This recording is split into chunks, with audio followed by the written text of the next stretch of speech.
United States of America. Hi, boys and girls, ready to get started?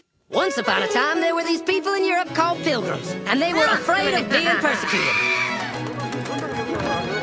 So they all got in a boat and sailed to the New World where they wouldn't have to be scared ever again. Oh, I'm so relaxed. I feel so much safer. But as soon as they arrived, they were greeted by savages, and they got scared all over again. Indians! So they killed them all.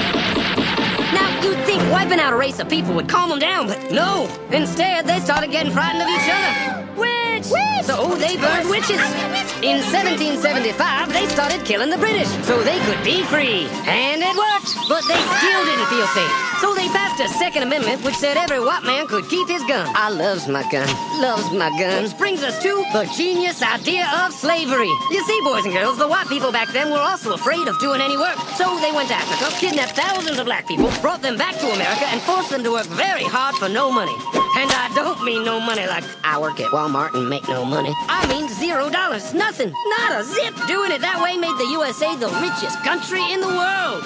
So did having all that money and free help calm the white people down? No way. They got even more afraid. That's because after 200 years of slavery, the black people now outnumbered the white people in many parts of the South. Well, you can pretty much guess what came next. The slaves started rebelling. There were uprisings, and old master's heads got chopped off. And when white people heard of this, they were freaking out and going, I want to live. Don't kill me, big black man.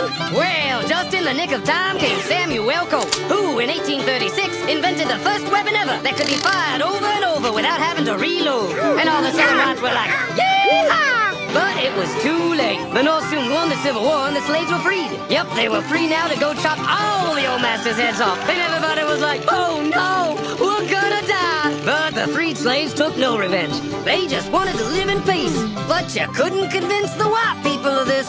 So they formed the Ku Klux Klan. And in 1871, the same year the Klan became an illegal terrorist organization, another group was founded, the National Rifle Association.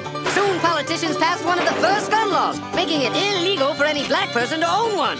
It was a great year for America, the KKK and the NRA. Of course, they had nothing to do with each other, and this was just a coincidence. One group legally promoted responsible gun ownership, and the other group shot and lynched black people. And that's the way it was all the way to 1955, when a black woman broke the law by refusing to move to the back of the bus. White people just couldn't believe it. Huh? Why won't she move? What's going on? Man, all hell broke loose. Black people everywhere started demanding their rights, and white people had a major freaky field meltdown, and they were all like, run away! Run away! And they did. They all ran fleeing to the suburbs where it was all white and safe and clean. And they went out and bought 250 million guns and put locks on the doors, alarms in the houses, and gates around the neighborhoods. And finally, they were all safe and secure and snug as a bug.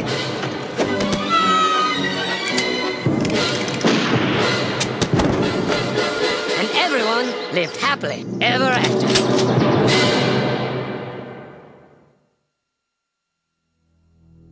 Or did they? Because if you turn on the evening news, America still seems like a pretty scary place. Who is he? Is he dangerous? What's he up to? What are you trying to pull, man? Why are people scared?